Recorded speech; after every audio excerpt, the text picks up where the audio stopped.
It's going to be exciting. Even 95%, it's going to be exciting. What Florida State can do on offense. Because to be honest, Jordan Travis is not going away. No, he's not. He's got to roll in the offense. He had a taste of it. Mm-hmm. You ever had a Popeye chicken sandwich? No. Yeah.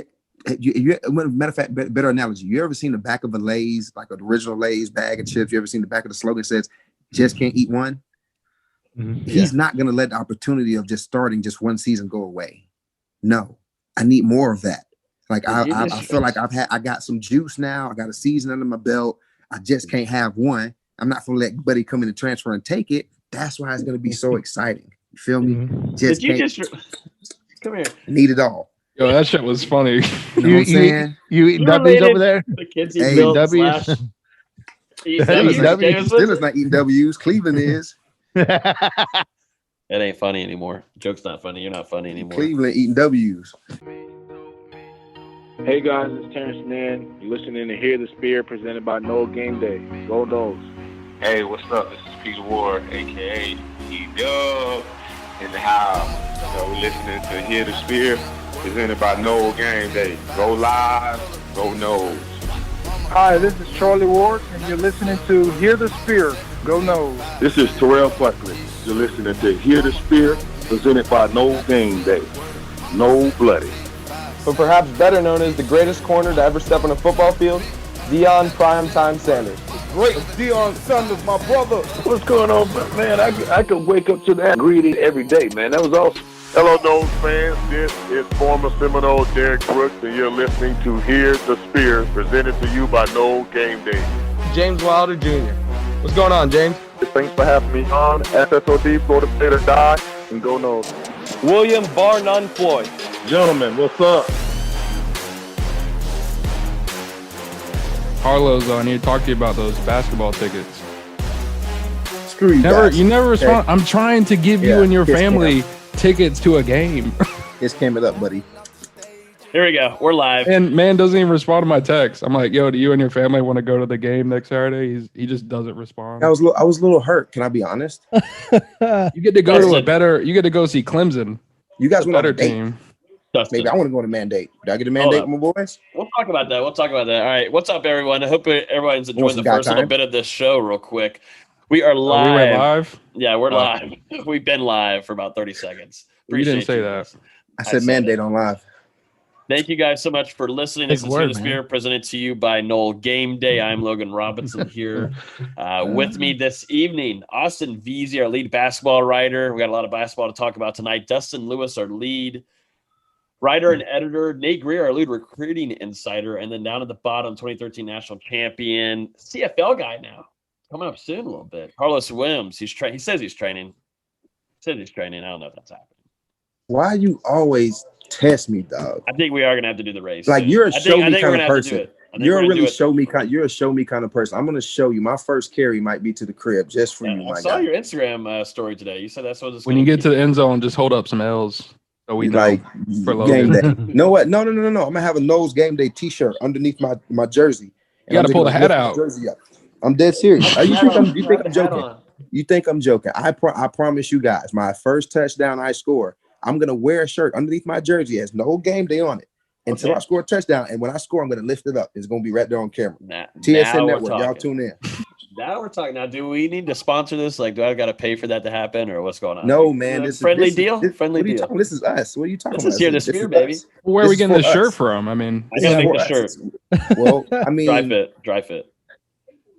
I might have my own line, so I think I can produce a shirt for us. Well, you say one touch. I mean, you're gonna be showing it to the TV a lot. I'm thinking 3 or 4 times in that one night. So that's a lot of publicity for MG. Once you touch the end zone, it's hard not to want to touch it again. So I mean, that is very possible. That's absolutely right. Well, we are here. There's a lot to talk about on the dock tonight. Man, that was a great episode last time. I've been looking forward to tonight to get on here back with the guys. There's a lot of transfer stuff to talk about. Dustin and I went on a date. That's going to be a great discussion. Yeah, Dustin invited me on to a basketball game last night, and I never will again because you're just an asshole. No, Dustin.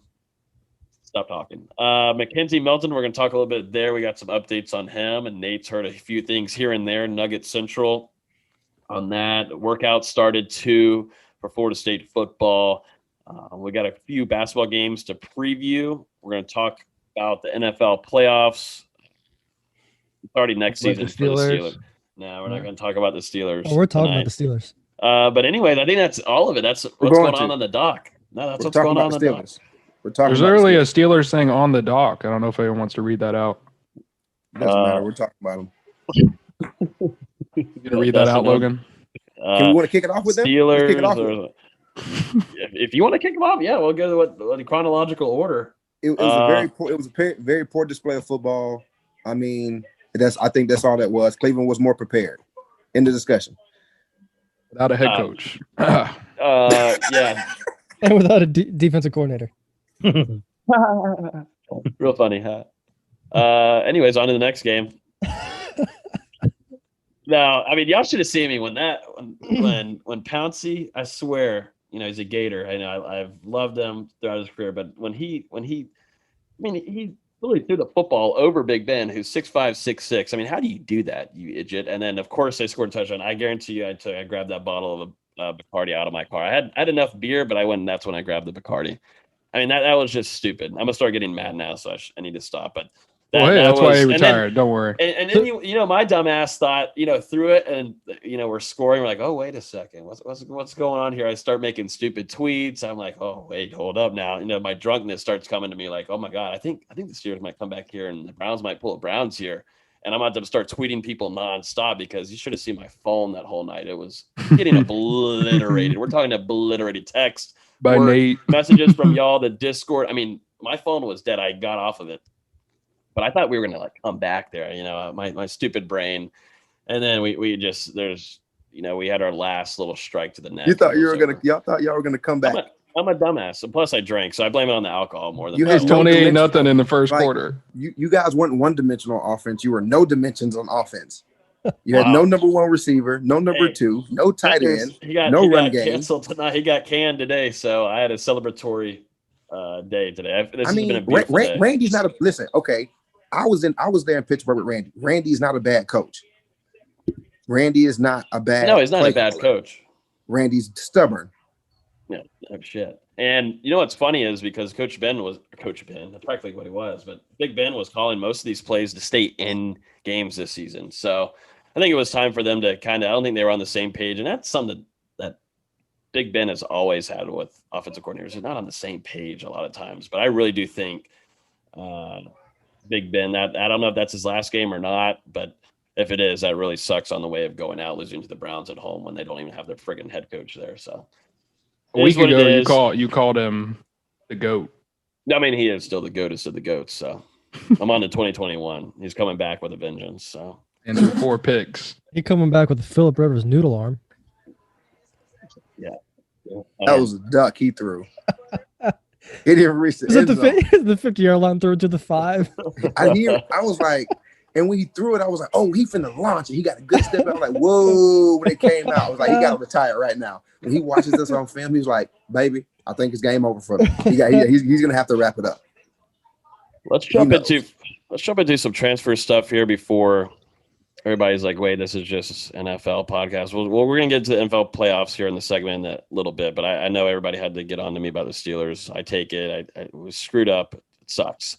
South Carolina transfer safety, arguably the top safety in the transfer portal, Jamie Robinson. I promise you he's not related to me. I promise you. But he transferred and announced it on Sunday. He picks Florida State. This was talked about a lot for about a week now, Nate and Dustin. This has been a good while of whenever he visited Tallahassee, it was like almost set and done for most fans, they were thinking. But Florida State loads up in a department where they probably would like to grab some depth, and he's most certainly going to get playing time this season.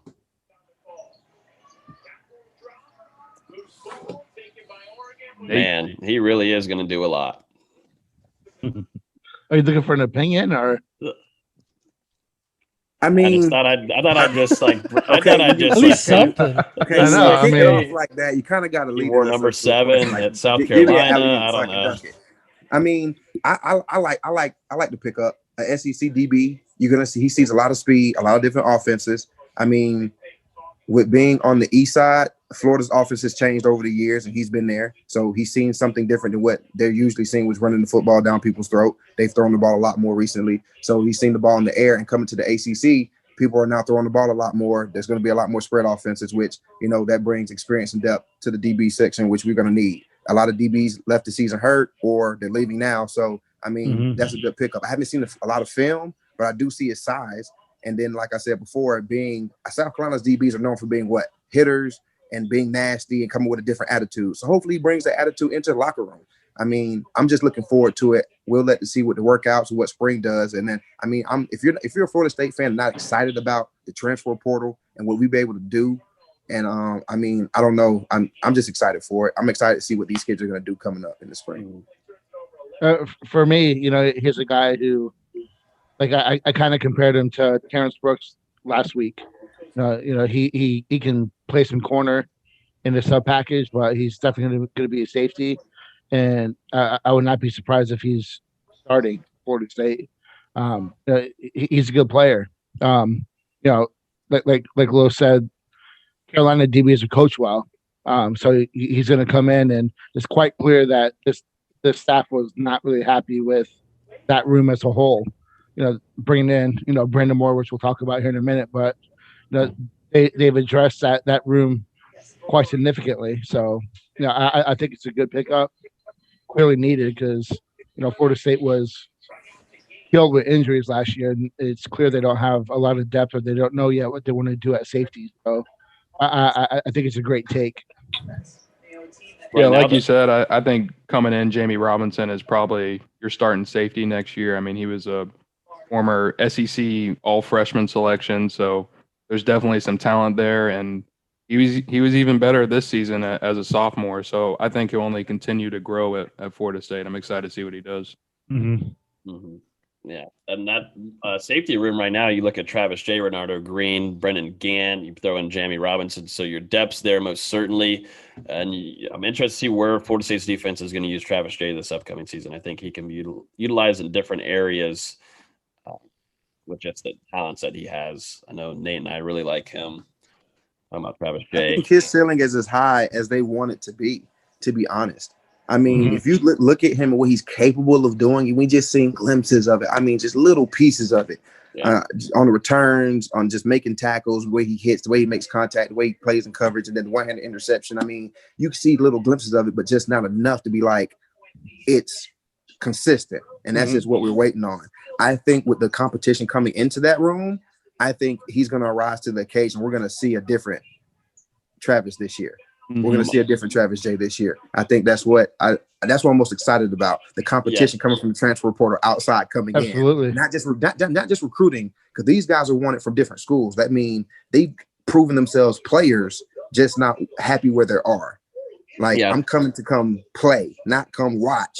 I'm coming to contribute now. So I think that's what I'm really excited about, is that competition that's coming into Florida State. Yeah, and one thing we talked about on the Unconquered Talk Twitter feed is that, if not for nothing, these guys at worst are going to be locker room, going to be guys that can, lift the floor of that position, and their experience, they weren't necessarily scrubs coming from the program where they played before. They were all contributors and mentions of all conference teams, freshman All-American teams. So these guys aren't slouches. So, I think Los makes a good point. That we always heard Jimbo talk about iron sharpens iron. So it's going to make that room compete even more. So as a Florida State fan, you have to be excited. Another guy that comes from South Carolina too. A pair of these guys, Keir Thomas, defensive end. Norvell actually spoke on this. Keir Thomas committed the day before his former teammate Jamie Robinson did, and this is going to build that defensive end room that is very, very, very much needed. As we know earlier, we've talked about Jermaine Johnson, who transferred from Georgia, a stud who's going to be starting against Notre Dame right off the bat. you got to still keep filling in that void at defensive end. You got to fill the depth, and this is where Keir Thomas comes in from South Carolina. That's something that we needed. I mean, we've known for having great defensive end play, and the last 3 or 4 seasons, we've had glimpses of it. Brian Burns, in recent years, he was an animal from the time he stepped on the field to the time he came off. And before that, Mario Edwards. I mean, Chris Castle was a key contributor when we won the national championship that season. I mean, he played a lot of quarters that year. We just haven't had even that type of play at defensive end in a while. I mean, 13 and 11 played decent football this year. Was it consistent enough to our level of what we're used to seeing? No. But hopefully this guy comes in proven he can play. Like I said before, these guys aren't slouches. Just like Nate said, they're just not happy where they are. They're coming in to be contributors. Just like it's going to boost the DB room, it's going to boost that defensive end room, that defensive front. And that's something that we didn't have last year. I spoke on Marvin a lot last year being that leader up front, and we didn't even have him for most of the year. So hopefully these guys come in with something to prove that I'm transferring. I wasn't happy where I am. I'm going to be happy here. I chose to come here, and I want to contribute right away. And that creates the competition. I mean, it could. I hope it doesn't manifest differently, and that could. I hope it manifests in a way that, know what, this guy came in from another school. He wants to work that way. I want to work that way. Let's work that way, and it comes out on the football field. I like the fact he can slide inside. Yeah, and rush from the three technique. I really, really like that. And that just brings another, piece to the puzzle that Florida State needs. They need that versatility. I think they have some good pieces inside coming back. But, one thing that, Marvin did well the year before and Durden did the year before was that they got to the quarterback from inside. And Florida State wasn't able to do anything last year. So, bringing in Johnson, bringing in, Keir Thomas, again, much needed. Yeah. And Thomas is a veteran with a ton of SEC experience, and he's been productive. He has 19.5 tackles for loss and 8.5 sacks in his career. And according to Sports Reference, he's played in 44 career games. So this is a guy that brings in a load of experience, and he can help out the younger guys and offer advice, things like that. And also a point to bring up is this is the second pair of SEC transfers that Florida State has landed from the same school in the last 2 years. Last year they got Fabian Lovett and Jarian Jones from Mississippi State. And that means since Mike Norvell has arrived, Florida State has now landed 7 players from SEC schools that transferred in. And that tells us that Norvell is capable of recruiting SEC talent off the bat. And that he really values SEC experience. Yes, he does. Smart idea. Seems like a smart idea, doesn't it? He does. He does. And it ain't over yet. Here we go. Auburn running back, DJ Williams. This is a really fun one to talk about. We need to talk about this one. Yeah, Los, we need to talk about this one. DJ Williams commits to Florida State. This also happened on Saturday. This was a very, very busy damn weekend. And once again, you're coming from the SEC, but you lose LaDamian Webb. He's off, gone again. You bring in a DJ Williams who could arguably, you could say, is a little bit of an upgrade. They kind of still have that same kind of knack and talent ability. He's a bigger version of Webb. Yeah, he's just a guy that likes let's watch him play first before we say upgrade. All right. Yep. LaDamian Webb was pretty damn good for Florida. No, he was let's not forget about that. That's no hit on it. I'm just going over what was the conversation though on Twitter. I mean, that was what it was. All the fans were, which that's Florida State Twitter for you, but that's what I'm saying. Of course the fans are gonna say that the player coming in is an upgrade for the player going out. But when you watch him as a freshman, you can kind of see it though. You can see the similarities on the running style, and you can see the intrigue of what this kid brings in. He was a late riser as a senior, and Auburn was able to get him in, and he played really well as a freshman. This year, played in Spurs. Like he just got caught up in the rotation. Yep. They had a deep rotation. He had a huge game against national champion LSU as a freshman, 130 yards on 13 carries. So he was dominant against, the national I saw some of the runs. I mean, he looks good. Yeah. I don't know if you saw that. I know, Lois, you were saying you wanted to watch him, and, I sent you that that video in our text thread. I don't know if you watched it or not. I watched him. What do you think? I think he's coming to Florida State to finish. Yeah, he's very he's not extra raw, but he runs very young and wild at times. Like when I first started playing running back against Idaho, Coker, we ran a trap and I ran the wrong way because I knew the play, but I just was moving too fast. At times when you watch him run the ball, he runs lateral, not real north and south. He runs like when he makes contact, his pads are real high, but he's big enough and strong enough to run through a lot of trash. You get what I'm saying? He's still learning like the craft of playing running back in college. Not saying he wasn't a great running back in high school, not saying he wasn't recruited to be a running back, but he's still learning the craft of playing running back. And I think with the competition he has in the backfield now, and with the offense that Norvell runs, he's going to be able to do a lot of different things. He's going to be very, very multiple. He's going to have a chance to blossom more than being an SEC in Auburn, where you're going to pound the ball downhill, play fake, deep ball, where you're going to be running the ball 30 times a game and beating your shoulders down. And look what happened to a lot of SEC backs. They're broken down because they run the ball 40, 50 times a game. Where Norvell has a multiple offense. He's going to be able to catch the ball, run screens, get outside the box, and show that he's more than just a run the ball downhill back. He's going to come here to blossom. I like the way he runs aggressive, but he's going to have to learn to lower his pads, be able to use better vision and run more north and south. He has great feet, great agility. He had quickness, but he will run you over if you're in the way.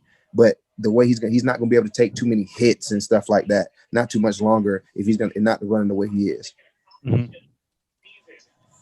You can definitely see why he was a late bloomer. Yes, he's still, I think, maturing into the game of football. He's still raw. It's very enticing to see what he can do. For a guy in Norvell who, we're all Florida State fans and we're going to say it, but I think for anyone that follows college football and what's happening in the NFL, he produces running backs. And his offense is very running back friendly. So, it's going to be interesting to see what this guy can do. And he's got 3 years left. This isn't a one and done. This is a guy who's got 3 years left to play. He's here to blossom. That's the perk. He's here to blossom. And I want to see how Kenny Dillingham and Norvell, they want to run the ball. That's what they want to do. That's under his system. And I'm wondering how they're going to use him. They can use him for blocking packages, but also use him for boom, right down the middle of the field, run your ass over, second field, boom. And he has a little speed on him too that he can use. So I think it's great. Most certainly depth. I don't think he comes in as your starter. I think Florida State has their two guys that have shown us enough, but dude, add on another guy, a three-headed monster. And then you get another guy like Toafili, who's had a second year. You got Corbin, who I think has enough experience to be the starting guy against Notre Dame, who's finished off his season very solid. It's an exciting group, the backfield there. Go ahead. I think they needed to bring one more person in. There was some debate, but you can't go into next year with Corbin, Toafili, and then Sheffield and Ward, and then throwing in Douglas and possibly Corey Wren. So I think they needed to land someone else. Yeah, it's a fun backfield, I will say, because I always keep on thinking about Corey Wren, but we didn't see him at all last season, but he's still going to be in the mix, guys. And this backfield is going to be really fun to cover once spring camp starts and start hearing a few things. There's a lot of tools that Norvell is going to be able to use back this there. spring is going to be big. The Garden and Gold game is going to be something to really watch for Florida State fans this year, because a lot of transfers are coming in. A lot of transfers are coming in with something to prove and expecting to play and are going to play. And we're going to see what the guys that are here that chose to stay here and not transfer out, if they're going to buck up to the challenge and prove that they deserve to be on the field. That it's not going to be handed to them because a guy graduated or a guy transferred out your position. And I think that's why these guys are transferring in, because it's not going to be handed to them. I think Norvell is telling these guys that, hey, this is not going to be handed to you, but you can come in with your experience. You can come compete, and it's going to be wide open. And I think that's why guys are attracted to coming to Florida State right now and transferring in here, because it's going to be open to have an opportunity to not again just to prove himself again, but ability to play, get it more experience, and get themselves drafted. We're still Florida State. Don't get me wrong. Like, we're still Florida State. We get people in the NFL, so that's not out the window. So it's still a selling point. So, are the guys here going to buckle down and rise to the challenge, or the guys that are transferred in going to come in and dominate. Either way, I'm fine with it. I just want to see more production on the football field. Like you said about spring practice and the spring game, it was huge for Florida State to get all 8 of the players that have transferred in so far enrolled for this spring semester so that they can go through the offseason conditioning. They can go through the spring practices leading all the way up to the summer and things like that. So they're going to get all this work in the system. And, that could all be the reps. All the reps. Maybe a transfer they land in the summer if they do get someone else. Up next, UCF. Another UCF transfer, former McKenzie Milton teammate Brandon Moore commits to the Noles. This happened on Monday most recently, and a lot of people are kind of questioning the move here. Do you need another DB? What's going on here? But to me, it raises a question to you guys. Do you think that the staff right now doesn't feel so great about their DB room or what they had before they came? You feel like they want to get their own guys in there? Hey, okay, Nate. What DBs are no longer on the team? Who do we lose? Woody, Lars Woodby. Woody transferred. Fagan. Cyrus Fagan. Cyrus Fagan left. That's it, really. But Nasruddin's gone. Yep. So Sante's gone. I'm missing one more. Sante's gone. Who are we missing? Honestly. Bolden, right? With these other, he's been gone with for the other DBs coming in. Travis J is a weapon X. Mm-hmm. Are we thinking a position change? Are you thinking a movement by anybody? Could it be possible? I was about to say, Karlos. There's some talk about a defensive back right now moving to wide receiver. My idea would be Travis J because he's a freak of nature. Apparently it's there's some talk that Jerry Jones is going to move to wide receiver. Ooh, a little live nugget here. That is. Has he had any? Did he play receiver in high school? I don't know. That like if you watch my let me do some Jerry and Jones max preps real quick. If you watch my high school highlight tape, I played running back. Like I played tailback in a split back veer. So it was like Jimbo probably was like, moving to running back. But so that's some, I guess, some little okay, here we go. That they're bringing in Brandon Moore. I got some numbers for you guys. Jerry and Jones, high school senior stats, 2018, 2019, 54 catches, 1,131 yards. That's 20.9 yards average per reception, 18 touchdowns. Good. Oh, yeah, give it to him. 18 touchdowns. Move him. It worked for me. Move him. For Jerry and Jones. It worked for me. Move him. Mm-hmm. And make sure he get the ball. He had 26 total receiving touchdowns his last 2 years. Get him in the end zone now. Yep. Oh, okay. And I know a lot of people were kind of, tough on him, but he was hurt last year. He played hurt. Mm-hmm. True. A lot of these guys. Travis J was hurt last year. Yeah. No. Yeah. Dotson. Dotson out. So I think like that kid. So Brandon Moore was a guy who was getting a 3rd round draft grade. So he's not a slouch before his injury. Yeah, he's coming off a knee injury, but this isn't 20 years ago. Guys can rebound. We'll see. To be determined how he can come back. But for a guy to get a third round draft grade, it's worth the gamble. Yeah, I mean he's pretty much the defensive guy of Milton's situation. They're both come from UCF. They're both coming off injuries, and they both need to prove that they've recovered from that injury and are making that comeback. And we'll get to. But they both know how to win. Yeah, he's a high character. I mean, that too. If you can't play right away, cool. If you can't, you got to rehab some more. Cool. But bring that winning attitude to my I want you to be a positive cancer to my locker room. You come on and be cancerous to me, my guy. Come on in there and spread it around because we don't have that. Nope, we don't have it. We don't have a positive guys when coming there. No matter what's going on, no matter how the situation looks, we never had a face of the program that when you seen in the interview, they were like, you know what, that they take responsibility or that we're gonna do this more or we're gonna work harder. It was almost in every interview scene there was no answers. It was like, well, we kind of clueless on it. Like we don't know like beforehand. There's starting to get more accountability. Yeah. We need more of that. And now we need more of a winning attitude. Now we need some winners that know how to bend. Hey, this is what we did back at the school. I don't know how y'all do it here, but this is what we kind of did. Let's mold it together. Let's bring something, a winning tradition, bring it shit back. Because it's not there right now. They won a lot too. Yes. As Florida State fans, we don't want to give any props to UCF, but they won a lot. So, I'm down. Here's 4 more transfers that add a lot of value to this team. Let's talk about a new commitment. This is a 2022 guy. This one I was really, really excited for.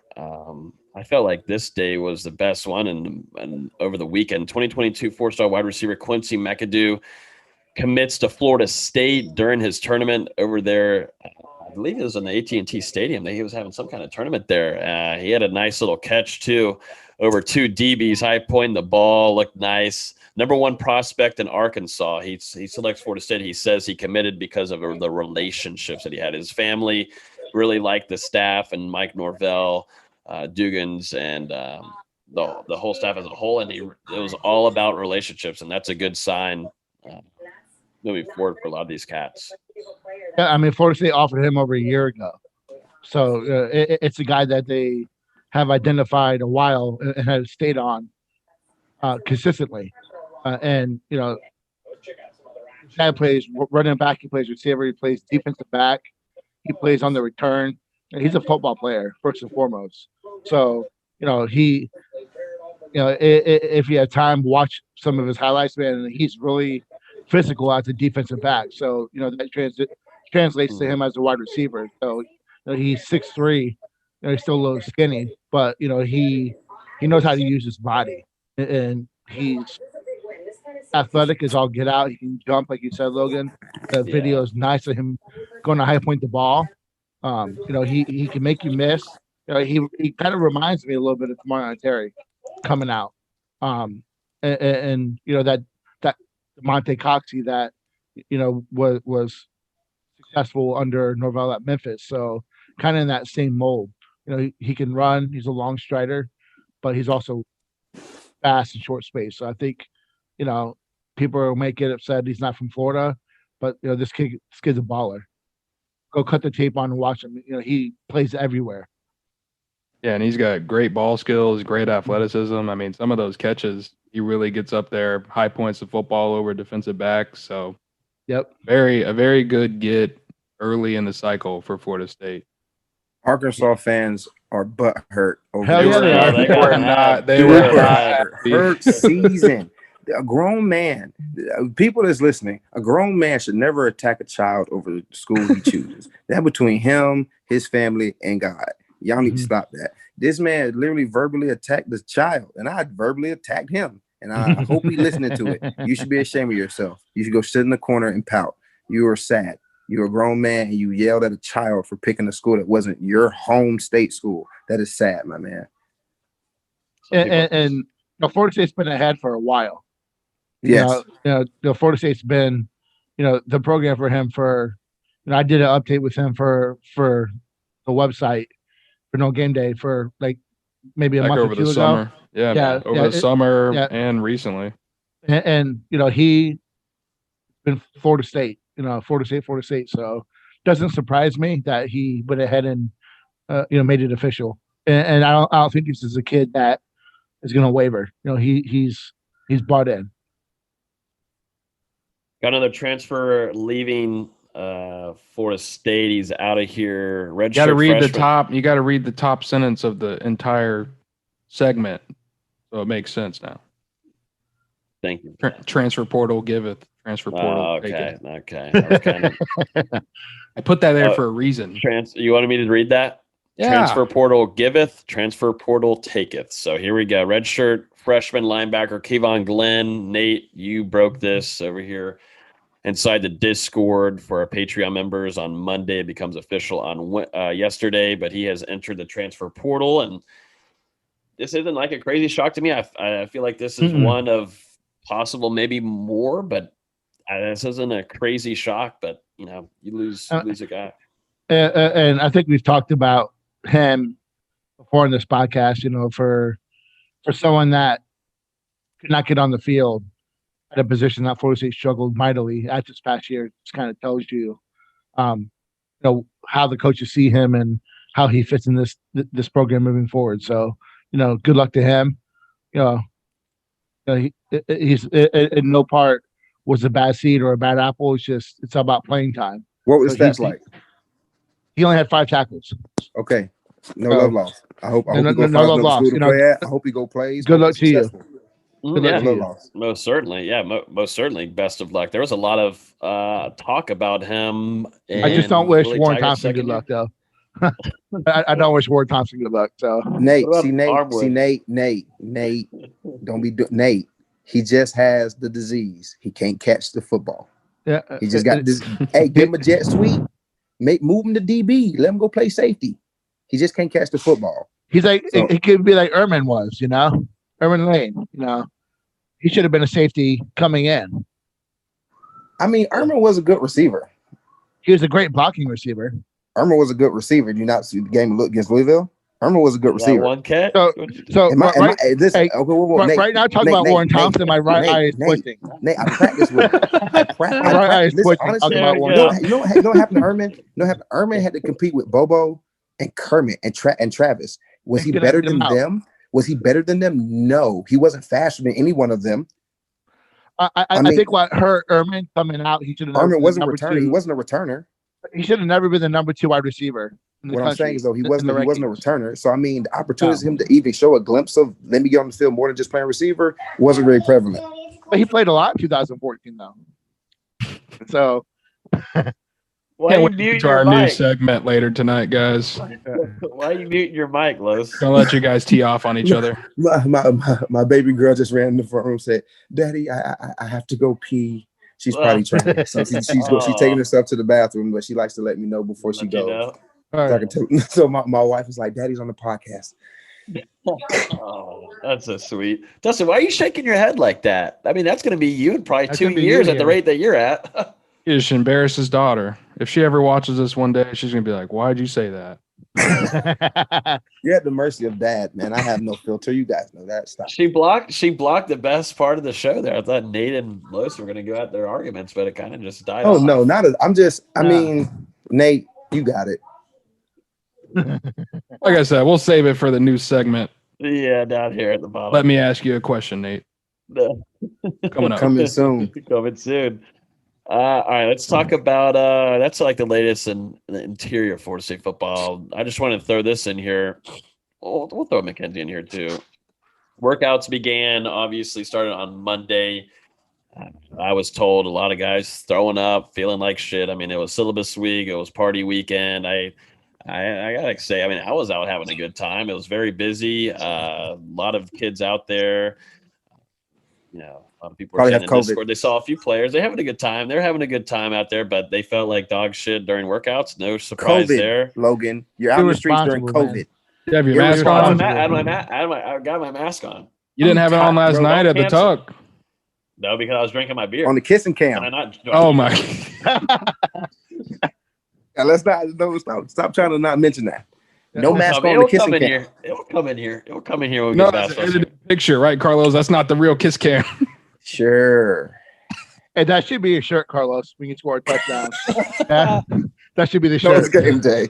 Yeah. No game day. That's not how we're going to advertise no game day. That's not. If we're ever going to get on a professional broadcast of a sports team, that is not how I ever imagined that would be, and that's not how we're going to do it.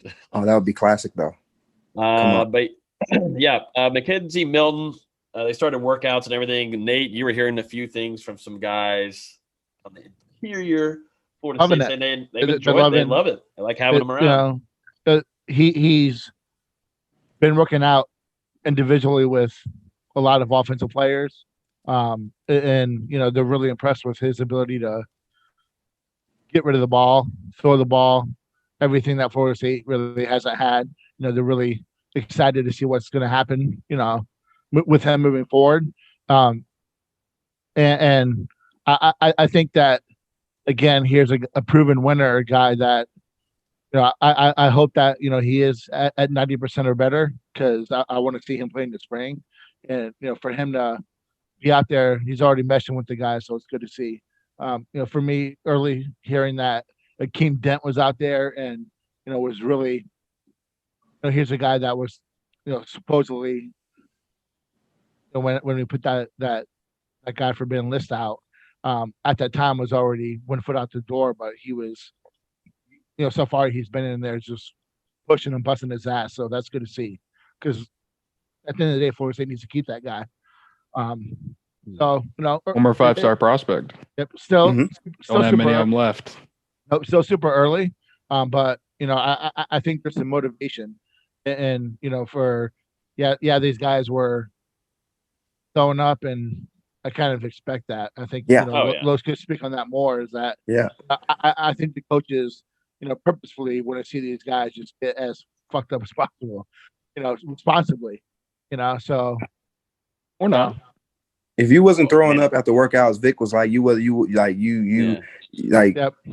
working. Like you half-assed through the whole workout. Like you wasn't going as hard as you could through the entire workout. You didn't do nothing. So I mean, I like to hear that. I really, really, really, really do like to hear that. For McKenzie to be in there and to be working out individually, that is setting a tone. Like you're hey, this is what I'm about. This is how I like to work. And you're giving people not to just see you in a group setting where you just rah around people. They get intimate moments, and not like you get one-on-one time with the guy. You get to see who he really is. You get to see him man to man. And like when you're a brother, like, dang, I see what he's about. I know what he stands for. We got this work in, and this is how he works. And now it's not just in a group where you can just be a rah guy in a big group. It's easy when everybody's around. But to see a guy one-on-one and really work with him and see him and watch his craft get better is different. And the fact he's taking the time to do that shows that he's been around a winning program. He knows what it takes to be a leader and to prove that he is a proven leader. I mean, you can come in and transfer and be a leader somewhere else and people not accept it. I mean, it happens everywhere. But they're seeing the body of work he's willing to put in, and it's starting to reflect, and people are having good talks about it. So I mean, I like to see that. And for my opinion, in the spring, put him in a green jersey. Let him move around. Let him run around. Let him see how much he can move. I don't want to see no thud. I don't want to see any of that. I want to let him make it through the summer, and then you ride it out through camp. But in camp, I don't touch him. I don't want to see nobody. I don't want to see another quarterback of Florida State ever touched again, in my opinion. I think after Chubb getting hurt, if another quarterback gets hurt, I think it's going to be mass chaos. Yeah, you got to put him in the green. Put him in the we don't touch him. Put him in the we box, saw the man. we saw the riots at the Capitol. I think it'd be worse in Tallahassee if McKenzie Milton or somebody else were to get hurt. Knock on wood at a spring scrimmage again. If a quarterback gets hurt, I mean, God forbid you can always have something freaky happen, but you got to put him in real world situations without the contact as much as you possibly can. Well, I like that he's working out, one-on-one with players, trying to build that chemistry and also just get to know one another. You're coming. He's got a year on him. He's just doesn't have a lot of time, but I think a lot of these players know him from his past and his career at UCF and really respect him. And they got a guy that knows how to throw the damn football to him and very well. But building that chemistry early on is going to be a huge factor, not only for wide receivers, but running backs, tight ends. It's going to play a big factor, and he's going to grow a leadership bond with a lot of these cats. And I like it. I'm not trying to compare both of these, Los, at all, but I do see a lot of character. I don't know. The same kind of characteristics that Jameis had during his time at FSU, because I was there a lot around Los and with Ethan and Trey, where I got to see Jameis behind the scenes and how he talked to his teammates and how it was, and him working out and throwing and such. It was incredible to watch. But I feel like we have those same kind of characteristics from Milton and Winston, just how the way they want to build relationships with one another. He wants to be personable, and I think that's key to being a championship quarterback. And to be honest with you, people argue with it. I've argued with it before, but I mean, UCF won a championship, hypothetically. I mean, they talk about it, we all joke about it, but to them, they won a championship. So, and he has built a championship mindset. He has created championship behavior, undefeated behavior. He's done this before. He knows what it takes to go do it. So, I mean, are we going to benefit from it? Yeah. I mean, and I'm happy for him. He finds a new place to do it in. to where he can create it as his own. Like, he don't got to wait to play behind somebody else. He's gonna have a come in opportunity to create it and make it his own. And I think that's something that he's looking forward to. And I think that's why he's really grasping the opportunity now, getting a chance to get with teammates and bond and really gel with them before they even really touch the football field together.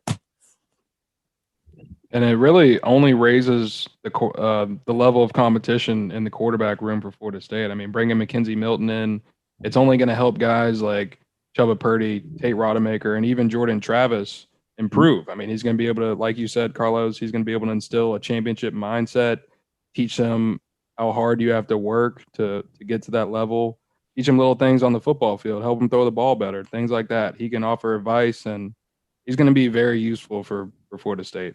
Because he's also multiple. He can run the football. He's a proven runner. Too much but he has escapability, was what I'm saying. He does. He doesn't have to sit in the pocket and take sacks, is what I'm saying. And that's something that he also brings to the table. He's not a typical small quarterback. Like, he's not. But like, yeah, he's probably a little bit under 6 feet tall, but like he's got good pocket awareness, and he can get. He throws the ball really damn well. Like, so. If he's even 95%, it's going to be exciting what Florida State can do on offense. Because to be honest, Jordan Travis is not going away. No, he's not. He's got to roll in the offense. He had a taste of it. You ever had a Popeye chicken sandwich? No. Yeah. Matter of fact, better analogy. You ever seen the back of a Lay's, like an original Lay's bag of chips? You ever seen the back of the slogan says, "Just can't eat one"? He's not going to let the opportunity of just starting just one season go away. No, I need more of that. Like I feel like I got some juice now. I got a season under my belt. I just can't have one. I'm not going to let Buddy come in and transfer and take it. That's why it's going to be so exciting. You feel me? Come here? Need it all. Yo, that shit was funny. You know what I'm saying? You eating W's over there? McKenzie Milton W's. Steelers not eating W's. Cleveland is. It ain't funny anymore. Joke's not funny. You're not funny anymore. Cleveland eating W's. Speaking of chips, how was your sandwich, Logan? Oh, yeah. I need to bring that up. I had the brand new pub sub. It is the shrimp po' boy with turkey on it and blah, blah, blah. It has the gourmet, everything on it. It was on sale at Publix. I wasn't intending to go in and get it, but I got it when I saw it was on sale. That's the Publix way of doing things. Got it. Tastes pretty good. I added on tomatoes and pickles. I will say it does need a little bit more sauce on there. I always like more sauce. It might just be me, but I even added more sauce. It just wasn't enough of whatever they put on there. But I will say the shrimp was good. I actually enjoy it. I thought it was going to be too dry because I don't like dry sandwiches. But I think it's kind of in like my top 2 to top 3 between my ultimate and my Italian. And I think my chicken tender sub might be at number 4. I think people might cancel me, but I think the chicken tender sub is at 4, and I think the shrimp one is at least at number 3 now. The po' boy shrimp. Must have been talking to Newberg. No. I'm upset. Chicken tender sub forever. I mean, the thing is, I'm not just gonna have a chicken tender sub and that's it. Like, I gotta add at least. I gotta put lettuce on it, maybe. Yeah, for sure. Tomato, the pickles. Sub is a Hall of Famer. It fills you up, and which I love because I got to eat a lot of food. But I thought the shrimp was nice. It surprised me. I thought at first I would not really be a fan of it, but it now secretly is kind of in between my 3 and 4 with the chicken tender sub. The ultimate still shrimp and my turkey favorite. Just sounds a little weird together. I don't know. Maybe It sounds weird. I didn't even notice it until she was putting it on there. I was like, oh, screw it. Oh, well, I like meat. I mean, not. I like meat, like deli meat. Bro. I like deli meat. Yeah. Yeah. You're 2 for 2, my guy. That kiss cam, man. Led to something. Apparently, you didn't hear something. We'll get to that. We'll get to that. But yeah, the pub sub, try it out. I would say at least try it out. Some people might like it. Some people don't. I've had a few people saying that they didn't taste. Someone just tweeted me and said, had this for the first time today, and whoa, with the drooling down their face thing. I wasn't really drooling down my face while I was eating it, but it was good. It surprised me. You give me hot and cold vibes. You give me good vibes and bad vibes. Was the sandwich good or not? I'm like feeling like I feel like I need to have it again though. I feel like maybe I was just starving. See, no, I'm not going to get it again. No, it's good. It's good. I'm telling you. We'll see how long it lasts. It's not worth the buy. You've been talking about it too much. Hey, Los. And going back to the guys working out and throwing up and stuff, dude, they went and had workouts. I felt like I also needed to throw up when I woke up the next morning. I didn't do anything all day long, Los, and I felt like I needed to throw up. So, I feel like I'm in the same boat as players working out, going through Coach Storm's. Going out, you possibly have COVID, bro. I didn't. You went out.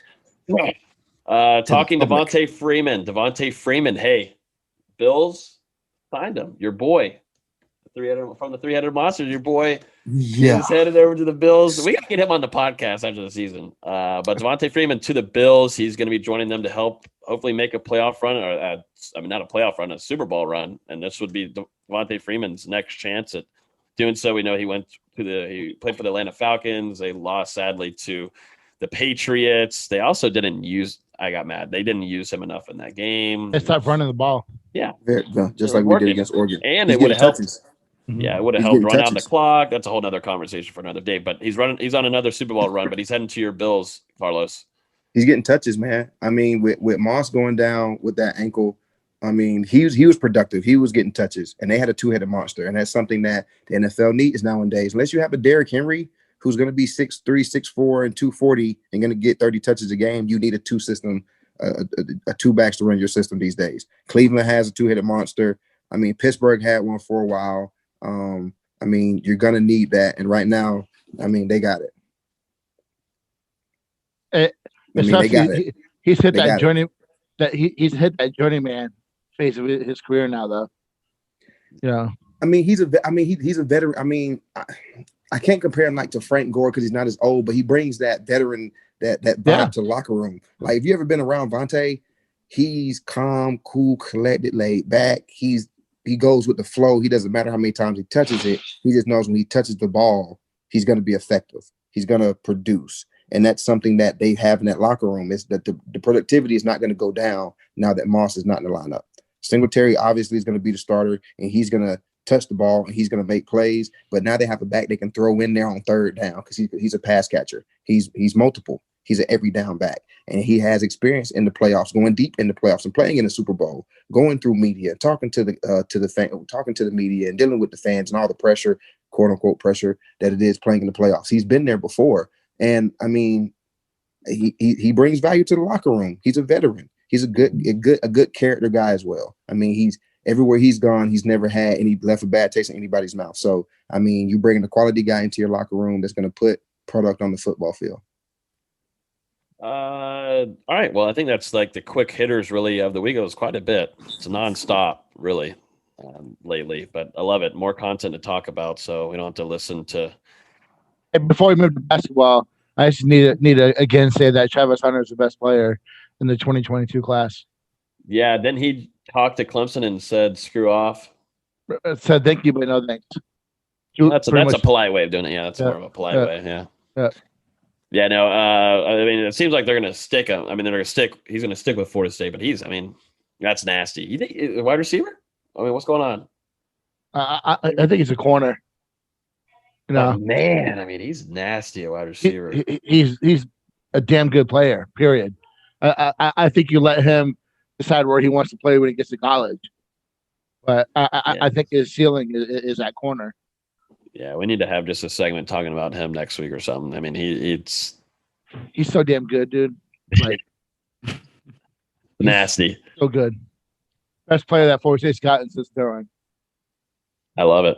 I love every bit of it. Every bit about it. I can't even speak right. Let me ask you a question, Nate. This is going to be a new segment that we're introducing next week. I mean, Karlos still has something to ask Nate, but we're starting now, man. Yeah. We're starting out, but what I'm trying to say is that we're introducing it for fans and listeners and followers to actually send in questions.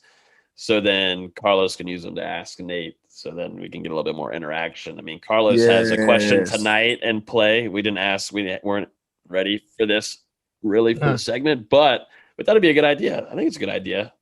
Yeah. Family and Los friends, came up with it. He was ready. Let me ask you a question. Yeah. So Nate, let me ask you a question. Yeah, what's up? With all the transfers coming in and spring football right around the corner and early spring commits coming in possibly, and then the summer being up soon, who are you looking forward to seeing on offense, defense, and who you think could be our special team standout coming into this spring? Golly, I was stuck. Wow, damn, that's pretty loaded question. Christ, did you do your homework before this, Nate? So in the spring, offensively, I want to see Corey Wren because I expected him to play more. For me, break him down. Who is Corey Wren for somebody for y'all who don't know? So Corey Wren, he was committed to Georgia for quite a while through his recruitment. Opened to back up and committed to Florida State. So he's a guy that 5'11", 185 right now, around there. Has legit world-class speed. Gonna run track at Florida State. Probably could go pro in track if he decided to. I mean, he's that good. He's got home run speed. He's a slot receiver. He's a running back. He can do it. To use Karlos' term, he's very multiple in what he can do in the offense. So, for me, he battled a hip flexor injury this year. I think that's kind of what we saw when he got his one chance as a returner. He seemed hesitant. He was hurt. So I want to see what he can do in the offense because if you saw what he could do in high school, he's a legit game breaker. He's a bigger version of Kermit Whitfield. Okay. And I think that that's someone I want to see in the offense. I already said Milton. I'm really excited to see him. Defensively, I want to see Jermaine Johnson. I think that is a pivotal get for Florida State coming from the transfer portal. Florida State needs a pass rush. No matter what you have in that back seven, if you can't get to the quarterback, it doesn't matter. So, he was, I forget what the stat was. He was top 30 nationally, and his effectiveness of getting to the quarterback on very. He won one time the number one JUCO player in the country. Yep, number one JUCO player. So he went to Independence, correct? He was on this kid off Last Chance U. He was on Last Chance U with the Independence. I have followed him. I've been following him for a minute. I just wasn't sure it was the same one. I didn't remember him going to Georgia. He started a few games. Played limited minutes, but was super effective and efficient in the time he got. So I really want to see him. And one guy that I don't think we talk about enough is Maury Tate. He had to sit out, kind of the same reason why Travis Shea sat out as a freshman. He's a guy who I expect big things at Florida State. So, special teams wise, I want to stick with Travis Shea as your primary guy, but you got to find a second threat in terms of kick return. I don't necessarily like Corbin back there. I don't think that he's explosive enough to be a full-time kick returner. Especially he got a lot bigger than when he was a freshman. He did pretty well at Texas A&M as a kick returner, but he's changed his body a little bit, and I don't think he's as explosive as he was when he was a freshman. So I think you need to find that second guy in terms of both punt return and kick return. Got to figure out what you got to do at kicker, but there's a lot of questions. That I think that could be a whole podcast to answer the question. I think it could be a whole podcast to talk about that. But for me, I want to see Wren. I want to see Johnson. I want to see what Florida State can do behind the Travis and special teams, because when we saw him hurting out, they just weren't effective in the return game. You said it earlier, Los. When he was playing, it was almost. Looked too easy for him to get 35, 40, 35 yards on a return. Mm-hmm. He's just a natural guy with the ball in his hand. So you got to figure out, who's behind him. So lots of things to see in spring, but I guess that's my answer for you. Thank you. I appreciate it. It's always good to hear. I mean, I'm excited for a couple guys, but I get those three. I mean, those are pivotal guys in pivotal positions where they could be game changers, getting to the quarterback, making explosive plays, and then your X factor. You put it, if you so call it, because he can do it all. So those are three guys, and actually, I'm really excited about those guys as well. I got a question for you, Karlos. Mm-hmm. In return. Oh God. So it's pretty clear that they're moving to 4-2-5. Turntables. They're going to move to a 4-2-5 defense. Okay. So what do you want to see? Who's your five? Who's your five? I'm not asking you. Who's going to be your 2? Who's going to be your 5? I'm not asking you. I'm asking you. It's my turn to ask the question. We're just asking each other questions, and no one's going to answer. I'll answer you after you answer me. Who's my 5? My 5 is going to be Robinson. Who's your 2 at linebacker, and who's your 5? Ooh. I want to put DBs at linebackers, so our linebackers was not existent last year. I can't. I'm sorry. I'm sorry. Nix is the only logical choice to even be in there, and I can't see who's going to play next to him, to be honest with you. What about Gainer? Who? Amari Gainer. I thought Gainer was moving to the outside, to the edge. That didn't use him well enough. For me, I think that moving to a 4-2-5 kind of not forces that. But it'd be done not to. Honestly, it can easily become a 3-3-5 depending on what you're running against. Nate, you can get down to the science. Really. So, all I'm saying is though, he can still play on the edge. So who are you going to put there if you don't have an edge rusher? You go to stand him up. Who are you going to put in the middle with him? Who? Besides Nix? I think Rice probably. Rice has you know what? I keep forgetting that the transfer, like with all this year, these people the kids have another year. Yeah. So Nix and Rice, I see them two standing down in the middle. On the outside, the DB room's up for a toss. Hell yeah, it is, and it needs to be. Corners, really, primarily. Who your starting safety? I got Robinson coming in as a starter in the transfer. I got Robinson and Jay. I'd rather put Jay in a nickel close to the line. I'd rather him be the 5. Mm-hmm. I'd rather him play whatever that star is. Green or Gant. I don't know. I think that you look at either Gant or Sidney Williamson as your second starter. If you use Travis Jay as that number 5 nickel, whatever you want to say, close to the box, the guy who can move around. Yeah.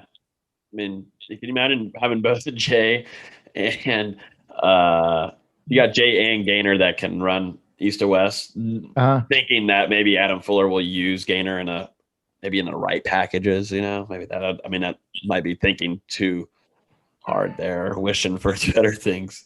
We're laughing right now because Los has been calling Steven Dix Jr. Steven Dix. You know what? You said enough gay stuff tonight, bro. I kind of don't want to just keep saying it. Like, you 2 for 2. I don't want to join the club. That's why I didn't want to be the one to correct you to say Dix instead of Dix. I think this is an interesting conversation. So I've yet to say it. So you think that Jay should be, the closer to the line? I think playmakers need to be closer to the ball. Yeah. So he's your second safety? My second safety? Who do we have back there? So you got Sidney Williams. You got Renardo Green. I think he's coming off injury. Yep. I think Renardo would be the guy, the favorite to start opposite Jimmy Robinson. And then you have a guy, like Brennan Gant. If you're coming off, if you're coming off an injury, then you're gonna have to go out and compete. I'm talking about guys that's coming off of completed seasons under injury. Gant, I would put Gant in there before I put him in there. He's been hurt. Well, Renardo. He was good when he was healthy. He was really good. But you're coming off an injury. This guy coming off a season that's not hurt. But Renardo come back. It wasn't a significant injury. It was just banged up. Toenails, Les. Hold a toenail. Toenails. Yeah. He's joking. So don't get me started, Logan. I think the road debate is what happens at corner. He's about to go Who off. replaces Sante? So in a 4-2-5, outside for me, we kind of talked about this last week. I think you look at, Dustin. I think you look at, Demore Tate. For me, I think Brownlee is at number 5. I don't think Brownlee is a full-time corner. Why not? Why not? When I see Brownlee, I see Xavier Rhodes. I know. I do. I mean, I see shut down the side of a field. I see long. I see attitude. I see a person that plays with a lot of aggression. A guy that's gonna play man to man. When he played outside, he was getting his burnt toast. I think he's better. I see a freshman as well. Have you noticed? You do. Okay, but so you gotta give him some rope there. A freshman's gonna hang himself, Nate. Like he's gonna do that to himself. Not repetitively though. He's gonna get who? Name one freshman that don't get beat. Jalen Ramsey.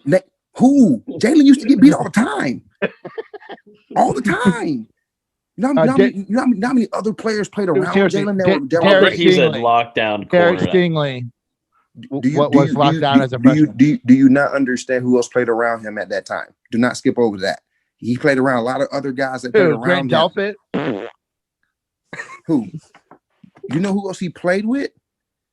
Like, think about who you play with. You're only as good as the guys around you. Don't minimize the people you play with. I don't think that Brownlee hasn't shown me enough to be a full-time corner yet. Me personally, I think he could do it, but for me, I think that I compare him to PJ Williams and Ronald Darby as a freshman. Because Ronald used to get beat. I think Darby used to get beat all the time. I would say PJ, not Darby. Darby used to get beat all the time. Not all the time. Yes, he did. All the time. No. I was on the field with him. What you talk all the time? I know you were. With him. You're going to argue with somebody that played on the field with him? I practiced with him. He used to get beat all the time. I played with him. Oh, no, Ronald used to get beat, but the only thing what used to save Ronald was his speed. If you watch the film, Ronald used to get beat deep, get bite on a lot of stuff. His speed would catch up the balls and break balls up. Watch the film. Watch the film, Nate. 2014 was different too. I played with him. 2014, he got a lot. But he was looking to the league then. You and I disagree on Brownlee. So next, who's next? Come on, who's better than him? What young kid? What sophomore is better than him right now? To me, it's going to be Dotson, and then on the other side, I think it's going to end up being Hurt. I'm not going to be shocked if I think it might happen the first game, but I think Demore is going to take over. There's just so many good things hearing about him in the last bit of his recruiting cycle, and then obviously he gets academically gray shirt or whatever the hell they call it now, and then doesn't able to play this year. But I think it's set up. It's just set up. It's wild, Austin. Look at for me, Karlos. They're expecting hurt players to come in and play a contributing role right away. I like Brownlee, kind of the same reason like you like Jay in that that closer to the line. See, I agree with you, man. He's physical. I think he showed me some stuff getting to the quarterback. So I think that he's better suited to be inside where he could be in the slot and can blitz and can do other stuff. You know what some of the best corners do, Nate? You know what some of the best corners in the NFL do? You know what happens to some of the best corners? They get roasted. Yeah, they get beat. You know what happened to Xavier Rhodes a lot? If you watch his film from the time he moved to corner to the time he left Florida State, what happened to Greg, what happened to Mike Harris, what happened to they get beat a lot young. There's not a corner in the world that doesn't get beat. I play a lot of man to man. He's a man-to-man corner. He's going to get beat. You're going to have to take those L's on deep balls and those jump balls and those 50-50s. But I guarantee you, as that kid matures outside on that island, that attitude that he's carrying now with that confidence is only going to grow. He's going to learn to shut down sides of fields. Once you move him inside, he's become a box player. He's going to end up being a safety, and it's going to come into a mold. He's not going to be able to blossom like I think he can on the outside. They're minimizing that kid's role, moving him inside of a box. He's not a box guy. Travis J is a safety. He's going to play inside of a box, period. Once he's playing in the deep third, he's going to be able to roll down just like Malcolm Jenkins, just like Tyrann Mathieu. He's an X factor. Let him play in the open field. Leave that corner out there on that island and let him get beat because he's going to learn not to get beat. Once you move that corner inside, now he's a nickel. He's going to forever be a nickel. That nickel, the nickel is its own entity in the NFL. People get drafted to be nickel, not to be on the island. To get drafted to be a nickel. So when you look at corner, Brownlee is the only guy coming back that's healthy. Right? And you don't have. Demore is healthy. Tate was healthy, but experience wise, Brandon Morris coming in off of an injury. Dotson was out with an injury. Who else is there? What's crazy is you're gonna be starting off against Notre Dame too. I mean, you're starting at home. You're gonna start. You're also starting off with Notre Dame with a new quarterback. With a new quarterback that's coming from Notre Dame. Notre Dame. Okay. Well, I agree with you, though, Nate. Like Travis Jay in that slot is ideal because of his athleticism and what he brings to the tackle game inside the box. Brownlee, I mean, I don't think he fits that mold. I just don't think he's gonna. I think he's gonna limit himself. I don't think he's gonna be a banger like that. Mm-hmm. He likes the open space of the field. I don't think he likes that narrowness. I think Travis Jay has the attitude to stick his nose in there more often. And I think by watching them, that's what they've brought to the game. I do think that guys like Amari Cooper and Hunter Washington are going to have to kind of play by, like a depth. I think you're going to see them play. It would have been great to get them on campus early and get them in the spring. But, let's all remember Clemson really tried to flip Hunter Washington that last week, leading up to signing day. So, yeah. And there's quite a bit of people watching on YouTube right now and commenting. If you're on YouTube, I think eventually we're going to try to grow our YouTube a little bit more. So we'll be answering questions live from you guys, also in our Discord too. But if you're watching from YouTube, smack that subscribe button so then you actually get notified every time we go live. And then whenever these videos get uploaded, you guys can go back and watch it. We're really trying to grow the YouTube, but we have a lot of people over here watching right now. So hit that subscribe button down below. But I wrote myself a note, Los, to go back and look at Brownlee. So go check him out. Go check him out. Go check him out. He has the attitude to be an outside. I love his attitude. I love it. He got it to be an outside corner. He reminds me a lot of not many guys on this team have that. He got it to be an outside corner. I feel like once you put him in that box, he don't got the attitude to stick his nose in there like that. To cover guys and shut down the field, yeah, but to stick his nose in there in that paint, I don't think he got that. That's different. Travis Jay got that. I think we got a good conversation on our hands that we need to kind of go. We're going to do this all off season. We got a long way. We got a long off season to go, but I think a good conversation going literally probably just position by position is on the horizon, most certainly. Let's jump through basketball. Man, what a game last night. Florida State absolutely obliterates NC State. It was nice going. I'm glad Dustin invited me. Still think I'm done talking with you about that, bro. I just said I'm just glad that you invited me to the game, and I mean I got to sit there. Yeah. Your dad was there, your brother was there. We actually got to sit there, fire off some questionable tweets. I bet you had a great time.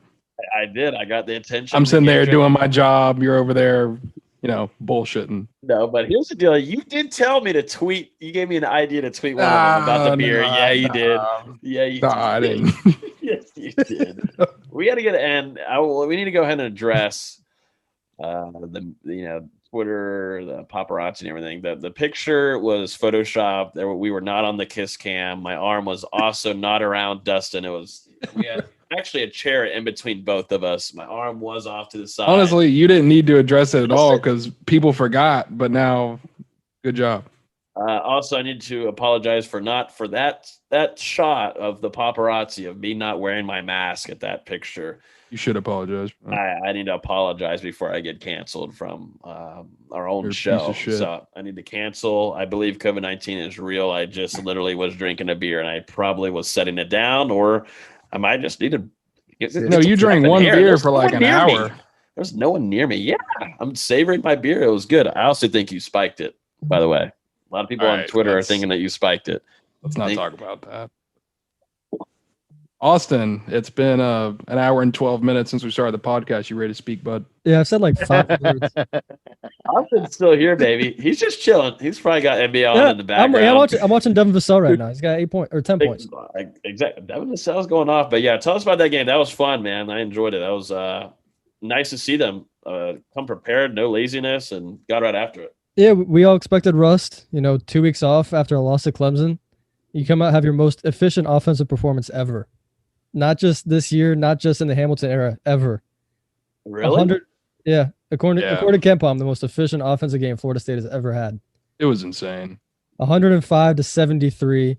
Florida State shot 70.7% from the floor, 67% from three, and a perfect 11 of 11 from the free throw line. You had 11 turnovers. Half of them were stupid, threw them too high, threw them too low, couldn't catch.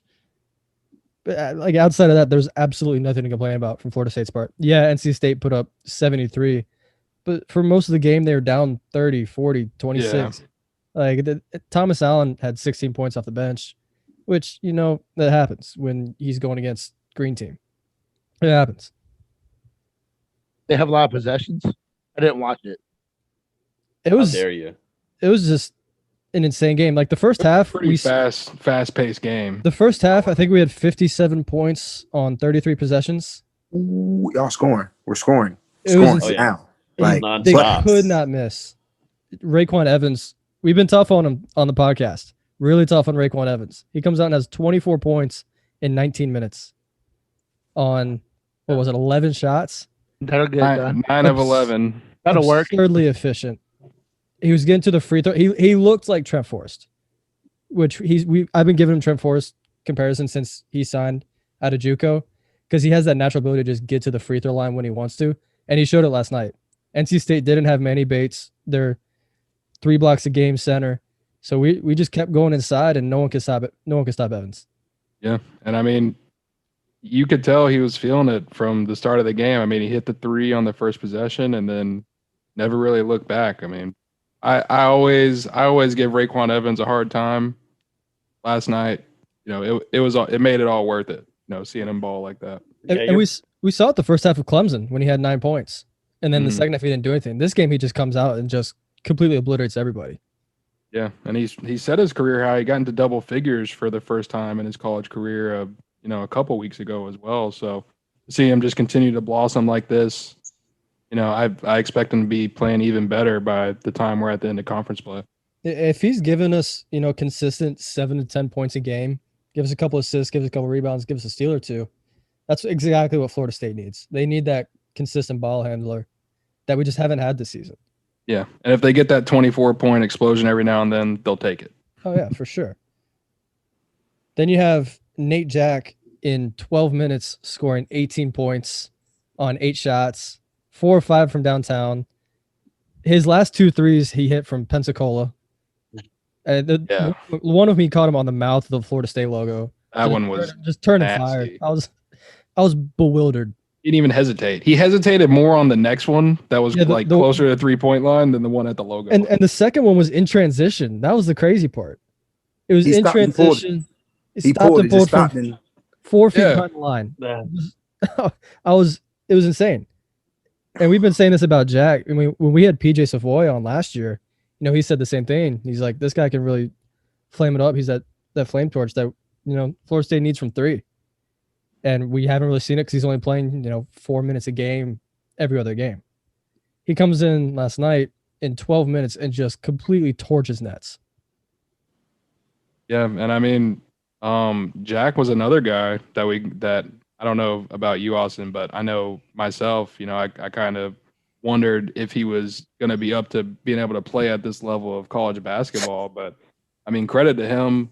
He looks a lot better on defense than he did a season ago. He's way more aware of what's going on. He's locked in. And he looks confident. He was scared every time he touched the ball last year. He touches the ball now and his eyes just light up. Yeah. It's a completely different mindset from him this year. Yeah, that's another thing. He looks comfortable. Maybe things were going a little bit faster for him last year coming out of JUCO, but he's settled in and he knows his role, and he's another guy. I'm excited to watch him continue to progress. I don't need him playing more than 8 minutes a game, but if he could just comes in, hits 2 threes, just goes right back to the bench, perfect. Austin, let me ask you a question.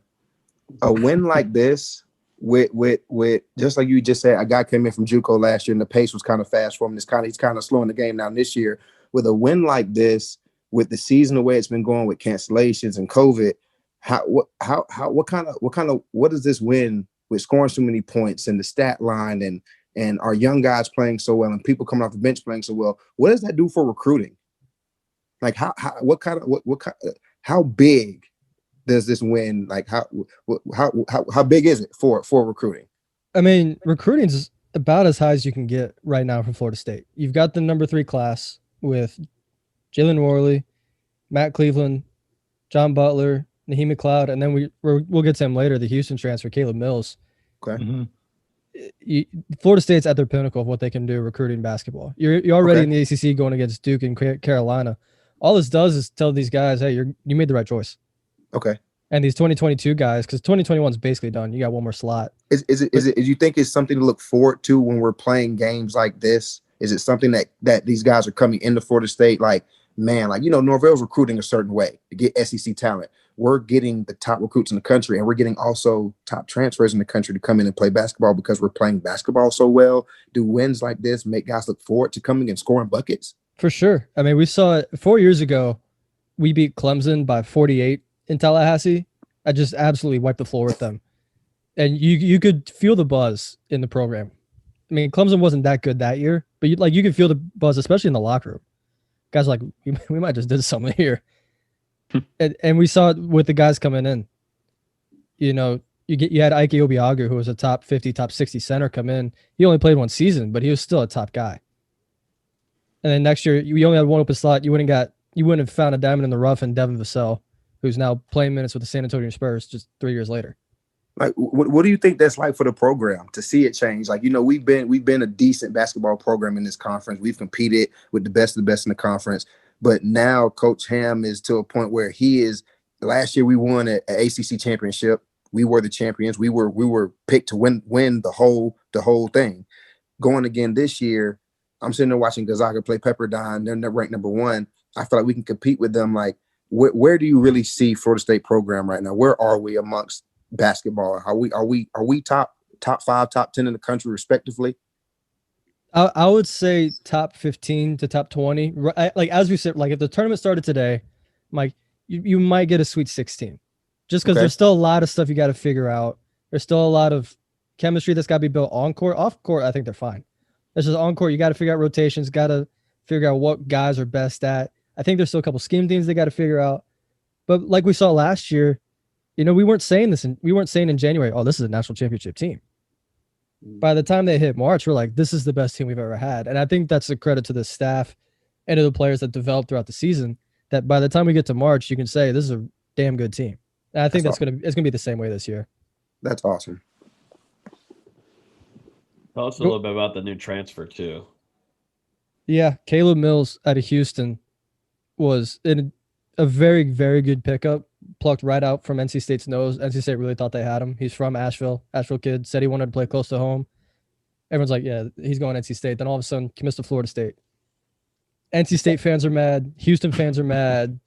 And he's eligible, right? He's eligible to practice, and then he'll play right away next year.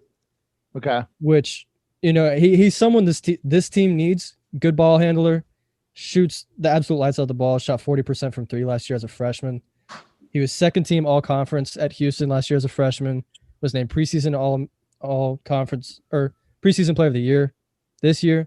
Mm-hmm. Really talented kid that, next year you kind of have those same concerns of what are they going to do ball handling? Or is Raekwon Evans coming back? They're still not sure there. Jalen Worley's a good combo guard, but then outside of that, who's your point guard? You get a guy who's got experience on one of the best teams in his respective conference and in the country. Houston's year in and year out, top 15, top 20. They're top 10 this year right now, aren't they? Or they were? They might still be. They're up there. They might still be. Mm-hmm. But it's a really talented program. He's a talented kid. Number 11. He's 6'3", so you're like, oh God, he's only 6'3" at a Florida State Leonard Hamilton program, but he's still got playing. Shortest player on scholarship. Yeah, but he still plays passing lanes really well. I think he was averaging like assist and a half in his 4 games this season. He's dealt with a couple of ankle issues this year, but he gets to sit out the rest of the semester, just practice, really get to know the guys, know the system, come in next year, and he's going to be – I wouldn't be surprised if he started next year, honestly. Damn. It's huge. Yeah. It was a phenomenal pickup, Adding that to what's coming in this number 3 class. Saying a lot. And you still have an open slot, which is insane. I would love for them to go out and get a wing guy, just because another transfer or a high school guy. It's got to be a transfer, I think, and unless Michael Foster says, you know what, screw the G League, screw overseas, I'm coming to Florida State. Then screw the money. Obviously, you take Michael Foster. Same thing with Efton Reed, the center out of Virginia, who's a top 50 guy, good low post scorer. If he says, "Hey, I'm coming to Florida State," which right now I haven't been feeling that. It seems like it's going to come down to Michigan or Virginia. If he says he's coming, yeah, absolutely, you take him. But I think you have to go experience for next year's team because you already got a lot of youth coming in that you're going to have to rely on. Get a guy that's gotten a couple years of experience, especially on the wing. That's the one area I'm really concerned about this year. Is I don't love our wing depth. So you get another guy that can come in, hit some threes, play some defense. I think that's money for next season. I'm all about it, baby. Wait, we're going to preview the North Carolina game right now and the Louisville one, correct? Because that's on Saturday. The Tar Heels come in town. Yeah, UNC Saturday at noon. It's not your daddy's UNC team. It's it's closer to last year's team, but they're still nowhere near as bad as last year's team. They just wildly inefficient, can rebound better than anybody in the country. I think they're first in offensive rebounds, second in total rebounds. So Florida State's going to have to buck up, put the big boy pants on a rebound, get on the glass, because that's somewhere where they've gotten beat. We saw it against UCF, saw it against Clemson. They're going to have to really, really defend the glass well. But UNC is one of the worst three-point shooting teams in the country. Outside of their bigs, which are really talented. Garrison Brooks was preseason player of the year in the ACC. Armando Baycott's their leading scorer. Then you got Daron Sharp off the bench, who's playing as well as any freshman in the country. Those three guys in the post are just wreak havoc. But outside of that, it's a lot of disappointments. Caleb Love was a 5-star. He's been disappointing. Not saying he can't pick it up, but he's been disappointing. RJ Davis was expected to come in and just knock down three-pointer after three-pointer. He's shooting 29% this year. Leaky Black's been a bust ever since he got to campus. He was a highlight reel in high school. Hasn't done anything since. And then after that, it's just, your typical four-year senior in Andrew Platek. Good shooter, white, short, unathletic. It's a very unimpressive roster. They might make the tournament. They might not. They're kind of in that bubble right now. Every good team they played, they lost to. I wouldn't say got smoked by Iowa, but they got handled by Iowa. Also, Georgia Tech barely beat Notre Dame. They lost to Texas, who I think is one of the 10 best teams in the country. Lost to NC State. And NC State had that game pretty much the whole way. North Carolina made it close. The one thing you have to watch out for is out of halftime, they make big runs. Make some really big runs, make games close. There's been a lot of games where at halftime they're down 10, 15, 18. And they have this massive early second half run and make it a 3-point game. That's something you're going to have to watch for. I'm not saying we're going to go into halftime winning by 18, but if they come out, if Florida State comes out like they did last night, we'll see. Yeah. We'll see what happens, right? And then go ahead, Dustin. I think for Florida State fans, it doesn't really matter to them that, it's a down year for North Carolina. Any time that Tar Heel Blue comes to Tallahassee, you can expect the fans to be there, even though, only 25% this year. And it's a big game for people that follow Florida State basketball. Florida State versus North Carolina versus Duke versus Virginia. Those are big games when it comes to this team. And there's going to be a lot of eyes on the Tuck on Saturday. A lot of energy. Same thing for football, though. With Florida State, Florida State's down. So it's big games for everyone else. It's a chance to get some revenge for a previous year. Right. So, and North Carolina desperately needs this game. Their best win is Syracuse because Kentucky sucks. Kentucky's horrible. They're really bad. North Carolina beat Kentucky by like 10, and then in conference they've just been horrible. Beat Syracuse by 6 the other night, which fine, whatever. It's a zone. Good rebounding teams abuse 2-3 teams like Syracuse. Beat Miami without Chris Lykes by 2. Beat Notre Dame, who might be the worst team in the conference, by 1. It's been really, really unimpressive. Notre Dame really that bad this year? They're horrible. It's Prentice Hub and nobody. Oh yeah, I remember you talking about that in the preview. It's a really bad roster, which sucks. I think Mike Bray's a really good coach. But like Virginia Tech is one of the best, gives a good interview. Did not like Virginia Tech, and they've really surprised me. I must admit, they've really surprised me. I didn't really understand the roster. There's a lot of guys that their starting lineups 6'1", 6'1", 6'2", 6'4". Yeah, I remember that. Small ball. When they play us in February, it might be a bad game for them. But as of right now, they look pretty good, and must say I'm pretty impressed with them. But outside of that, I've been pretty spot on with my predictions. Notre Dame sucks. Boston College sucks. Wake Forest sucks. NC State and Miami are about as wildly inefficient game to game as I thought they'd be. And I wasn't that high on Duke either, and they've pretty much lived up to that. Logan, what are you doing? Alexa's telling me to go take the trash to the road. That's why I have her, Dustin. Can you tell Alexa to shut the hell up? I trying to finish the podcast. I told her to shut the F up, but I can't do that here. I mean, I don't want to use another F word. I only get to use like a couple on here. Like one per episode. Austin and Dustin, are y'all doing an instant reaction to the North Carolina game and then going to preview the Louisville one, or what are y'all planning on doing? Yeah, I think we're going to do a little instant reaction, a little small preview for Louisville, just because we had that quick turnaround. We play Louisville Monday night. Part of big Saturday afternoon work for you? I don't care. Like after the game, I'm going to be at the game, so I'm just asking. I mean, just let me know when you're home. Trying to get my plans going. I don't want to have to text you. I'm off Saturday, so it doesn't matter. Just text me. Y'all do this. Get it going here. What's going on here? Look at these basketball nerds. Someone get on them. And then I feel like we have to talk about Patrick Williams because Karlos brought it up last week. You know, what do NBA teams see in this? LeBron James, one of the three greatest players the NBA has ever seen, gets asked about Patrick Williams after the game when they played last week. Says, I think he's going to be an exceptional talent. Long arms, has Kawhi Leonard type hands. I noticed that on the floor. So I knew I couldn't play with the ball much. Patrick Williams did have 4 steals in the game, by the way. And you could tell that he's just laser sharp on trying to get better and better. Man. So Karlos. That's why he taken number 4. Kawhi.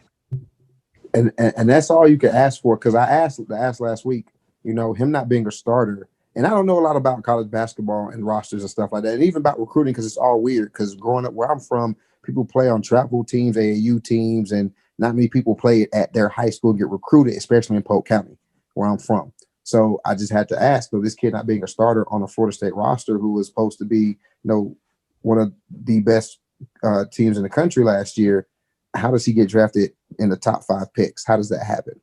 So, and then how does he go to be an instant starter? He proved it on the court. Obviously, LeBron James was asked about you in an interview, and you did not only speak not just about his play, you spoke about his work ethic, how you've been watching him, like you know who he is.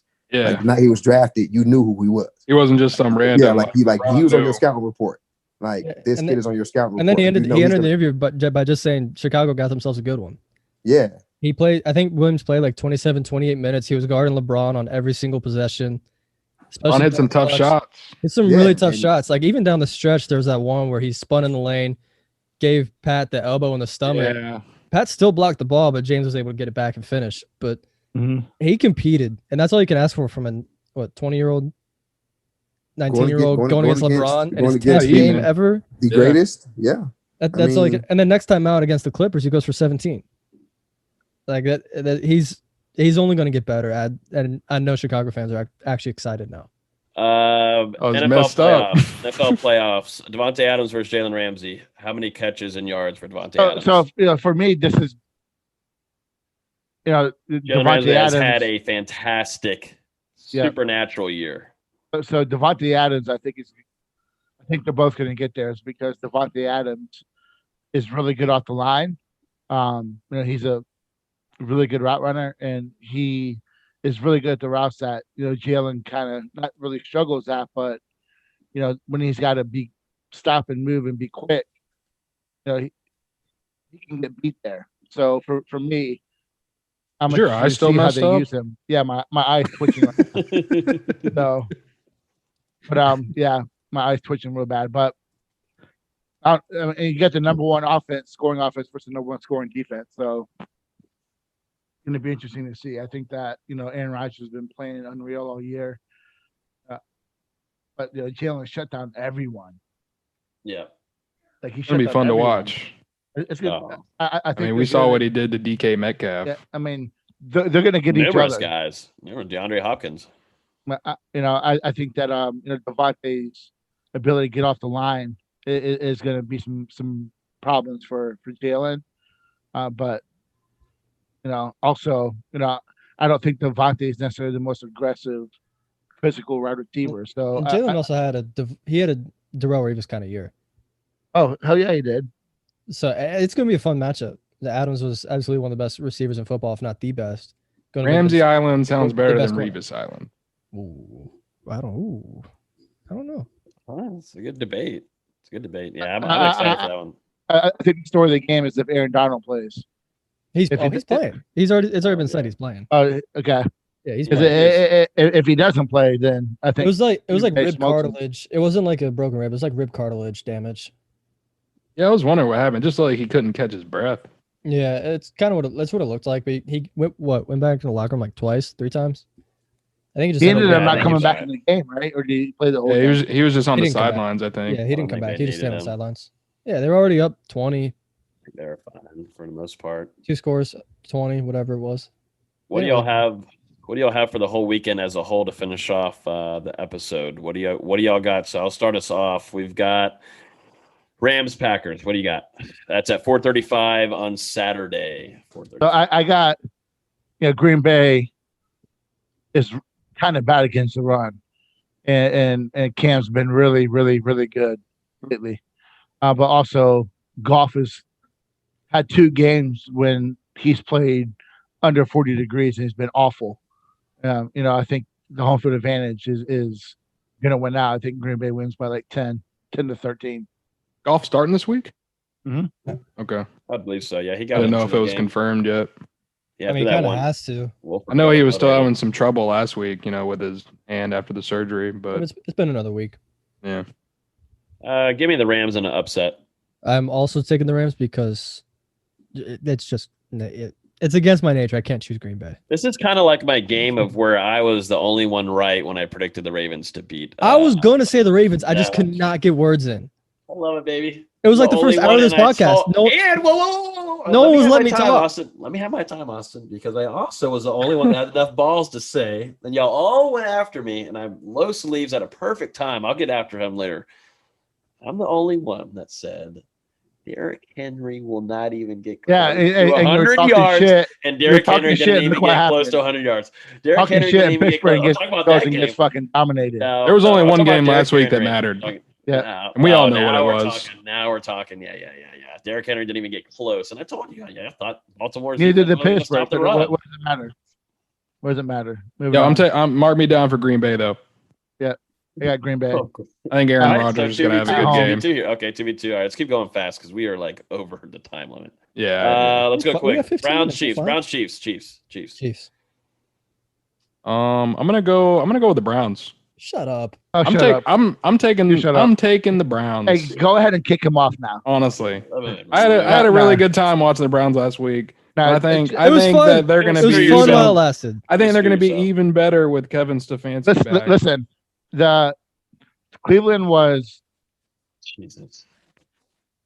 Cleveland got there because of the snap over the head and the 2 interceptions. Once Pittsburgh stopped shooting themselves in the foot, they scored 37 points. I hear you, but I also think maybe Cleveland let up a little bit with a huge lead. I think Patrick Mahomes at home in the playoffs, forget about it. I think it'll be a good game. I do not. I got Kansas City by 21. No, Cleveland's going to win. Army down. I got Kansas City in a blowout. Chiefs by a lot. Dustin's on his crack pipe. Ravens Bills Saturday at 8:15. This will be a fun one. I'm looking forward to this one. I'm gonna take the Bills. I'm not confident in it. I'm taking the Bills. Well, no, I got to pull for the Bills this time because I can't have the Ratbirds going further. So I picked them last week. Now they can be scum. I mean, they're always scum, but go Bills. I want to let them have a chance to get close to the AFC Championship. And yeah, they do this, they go. So the Bills and Devontae Freeman. The Bills are the only team in NFL history to win a game after giving up over 400 yards of offense in playoff history, giving up over 400 yards of offense and not having a turnover, not creating turnovers. So, previously those teams were 11-0. So I gotta wonder if they're a team of destiny. But I'm taking Buffalo. We said the team of destiny thing after the Minneapolis Miracle. I'm taking Buffalo. All right. Close one. All All right. Yeah, I'm going Buffalo as well. I got Buffalo by double digits. I've been rocking with Buffalo all season. Josh Allen, just the progressions he's made, and their defense as well. I think we talked about it before the playoffs last week. They've got some Pro Bowl caliber players on that DB unit, so I think maybe this week they'll be able to create some turnovers off Lamar Jackson, who we did see have a couple errant passes against Tennessee before he reeled it in and led the Ravens to that comeback victory. But I think it ends here for Lamar. Bills are moving on. Was this your interim team while Jameis Winston doesn't have a starting job yet? This is kind of the Bills. Exactly. Was like your go-to. I understand. Exactly. It's understandable. I'll let that slide. Speaking of scum, Tom Brady and the Saints play this Sunday at 6:40 p.m. What a weird time. I'm gonna be so angry at the whole game. Yeah, both of them. I mean, Sean Payton's blocked me on Twitter, so I hate him already. Jameis Winston should be playing in this game, starting and then beating the Buccaneers to go to the NFC Championship. I'm going Saints by 50. Oh my God. Oh. I'm taking Tampa. I'm not happy about it. I'm taking Tampa by 10. Payton pissed me off enough this season. But that's what I'm saying. I hate the Saints. I hate them. I hate them more than I hate the Bears, and that's saying something. I got the Saints in the shootout. No, won't be a shootout. I don't think Breeze's arm can make it. I don't think Breeze's arm can make it for 4 quarters in a shootout. And I got Drew Brees going out in the third quarter and Jameis leading them to the win.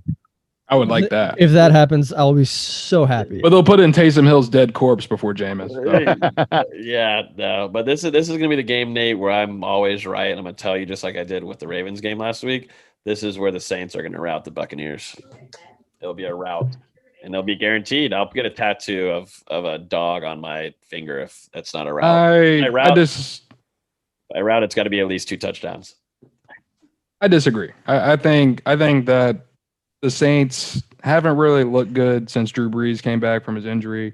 You can tell that he's definitely still hurt, not even close to 100%. I mean, he's looked dreadful. And on the other end, Tom Brady has been great, and they've got a ton of good receivers. I mean, Mike Evans, Godwin, that guy from Pittsburgh, Logan. So I just think talk about it.